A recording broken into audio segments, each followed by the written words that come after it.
Taarifa kwa umma leo tarehe 13 mwezi wa 4 mwaka 2026 kuhusiana na ukamata wa watuhumiwa 45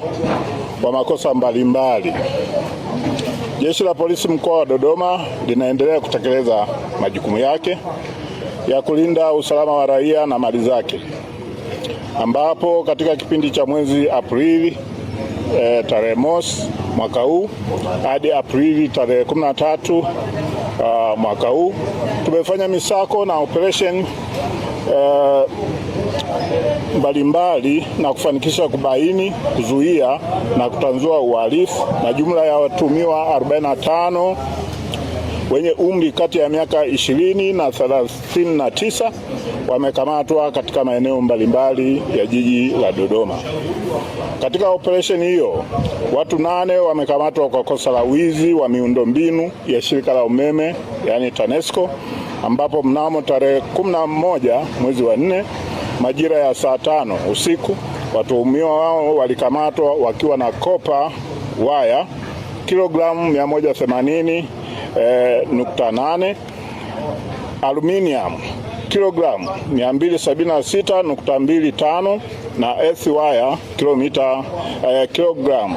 13.6 ambazo ziliibwa kwenye mradi wa ujenzi wa njia ya umeme kutoka Zuzu kwenda uwanja wa ndege Msalato. Vilevile jeshi la polisi linawashikilia watuhumiwa 21 maarufu kama vishandu kwa makosa ya unyang'anyi, uvunjaji na wizi nyakati za usiku, ambapo matukio hayo wamekuwa wakiyafanya ndani ya jiji la Dodoma. Wamekamatwa wakiwa na pikipiki 3, TV 6 za aina tofauti, jozi moja ya vitenge, kamera za ulinzi yani CCTV cameras 2, redio 2, speaker 1, ving'amuzi 2, monitor ya kompyuta 1 pamoja na vifaa vya kufanyia uhalifu ikiwemo funguo bandia. Pia watuhumiwa 5 wamekamatwa kwa kosa la wizi wa mafuta diesel lita 116 yaliyoibwa maeneo ya Msalato katika miradi ya serikali inayoendelea mkoani hapa. Huku watuhumiwa wengine 2 wamekamatwa kwa kosa la kujipatia fedha kwa njia ya udanganyifu